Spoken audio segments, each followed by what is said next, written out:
I'm extremely worried that democracy is going to fail. Yikes, right? That is not some dystopian sci-fi writer talking. That's Eric Schmidt, the former CEO of Google. He's a man who fundamentally understands the architecture of our modern digital world. When someone with his level of insider insight raises the alarm about the severe, immediate risks posed by modern technology, we absolutely have to listen. Welcome to today's Explainer. I am so thrilled you're here because we've got an absolutely fascinating and honestly crucial dynamic to unpack today. We are exploring the two faces of generative AI. On one hand, we're facing unprecedented, frankly destructive risks to our global democratic institutions. But on the flip side, we are looking at some of the most incredibly constructive promises for the future of humanity, particularly when it comes to revolutionizing how we learn. It's a technological tightrope, and we're going to walk it together. Okay, let's dive into this.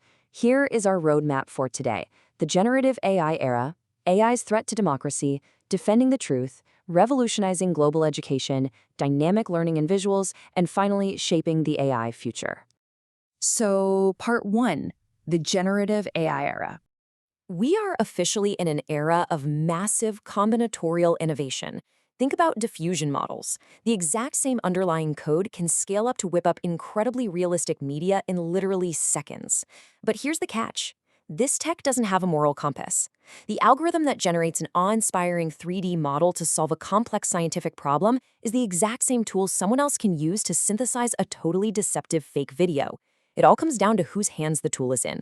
Which brings us right to section 2, AI's threat to democracy.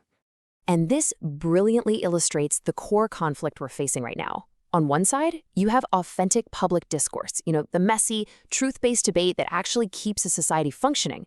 But on the other side, AI-generated misinformation.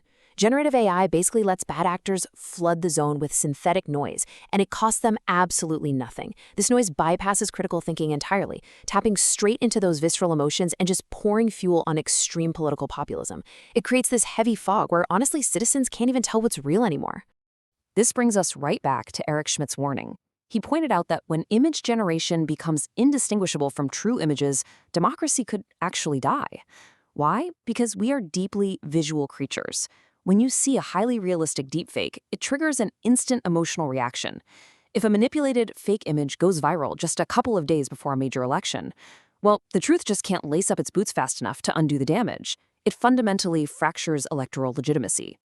To really wrap our heads around the scale of this threat, let's look at a specific number: 10,000. When evaluating tech threats, Schmidt defines an extreme risk as any event capable of causing 10,000 or more casualties. That puts it right on par with a major war or a severe pandemic. Now, sure, a single deepfake on social media might not directly cause physical harm, but the cascading societal breakdown from widespread AI-driven misinformation, that absolutely carries this level of systemic extreme risk. So, what do we do? Section 3, defending the truth. We can't just throw our hands up and surrender. We need what is essentially a technical triad of defense. First up, watermarking synthetic media, so it's clearly labeled right out of the gate as AI-generated. Second, public key authentication. This means cryptographically verifying the true source of an image or a video from the exact millisecond it's captured, basically sealing it in an unbreakable digital cocoon. Well, at least until quantum computing catches up. And third, platform identity verification. We actually need to know who is distributing this information. Let's expand on that verification piece. Schmidt uses a fantastic analogy here: the Uber model. Think about it. When you jump into an Uber, the driver might just know your first name, but the platform's back end, it knows exactly who you are, it knows who the driver is, and it securely tracks the entire ride. Social media needs to operate on a similarly verified ecosystem. You can totally keep your public anonymity, but the platform itself has to verify your identity behind the scenes. That alone would completely gut the millions of anonymous, automated bots currently spreading synthetic poison online. Okay, take a breath. We've been staring down the dark, dystopian barrel of deepfakes and algorithmic manipulation. But here is the massive pivot. Can this exact same underlying technology be harnessed to unlock unimaginable human potential? The answer is a resounding absolutely yes. Let's dive into Section 4, revolutionizing global education.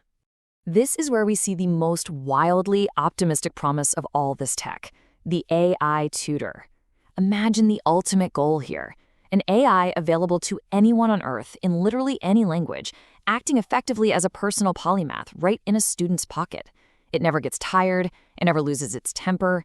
It adapts in real time to a student's specific learning style and their unique attention span. And the best part? It can do all of this entirely for free. We're talking about a monumental leap for global equity. So how does this actually work in practice to make sure no child ever gets left behind? Well, first, the AI tutor continuously assesses the student's exact knowledge level. Second, when they get stuck, say on a tricky math problem, it instantly identifies the precise sticking point.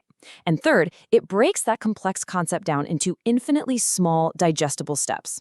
It outlasts the student's confusion with infinite patience, making absolutely sure they master step 1 before they ever even see step 2. Moving on to section 5, dynamic learning and visuals. The way we consume educational content is about to completely flip on its head. Remember those diffusion models generating political deepfakes we talked about earlier? Well, here is the incredible irony. That exact same synthetic generation capability is going to transform textbooks forever. Imagine you're reading about a super complex physics concept. Instead of staring at a static, boring paragraph, the AI dynamically generates a bespoke, interactive 3D visualization right there on the fly, perfectly adapted to how your specific brain processes information. You can see this contrast brilliantly in the medical field. The old way, flipping through static reference books, looking at a standard anatomical chart, and just kind of hoping it matches the patient in front of you. The new way is all about dynamically generated diagnostics. A doctor or a med student can have the AI generate a real-time 3D visualization of their specific patient's exact spine or hip, based entirely on their unique data. It's a completely bespoke, hyper-accurate diagnostic and learning tool, a total game changer. Finally, Section 6. Shaping the AI future. We are holding tools that can completely destroy public trust, but those same tools can universally elevate human intelligence. Looking at this timeline makes the mission pretty clear. Today, we're in the trenches battling deepfakes and the weaponization of misinformation. In the near future, we absolutely must implement those cryptographic guardrails and platform verifications we talked about. We have to survive and neutralize these immediate threats so we can safely cross the bridge into the next decade, the era of universal AI tutors, accelerated scientific discovery, and massive systemic societal upgrades. To wrap up the core takeaways of this explainer, first, our institutions have to step up. We need legal and technical requirements defending the truth, holding platforms accountable. Second, we have to push hard to scale this personalized AI education globally. And third, overarching everything else, we must ensure these immensely powerful systems are fundamentally aligned with human and democratic values, not just driven by corporate profit or authoritarian control. Which leaves us with one final, pretty provocative thought to ponder. This whole thing isn't just about what big tech companies or governments are going to do. It's about us. How will you adapt to ensure AI empowers human potential rather than overriding human values? Whether you are a student, a creator, a voter, or a leader, your understanding and your demand for accountability is going to shape this new frontier. Thank you so much for joining me on this explainer. Keep asking the big questions, and I'll catch you next time.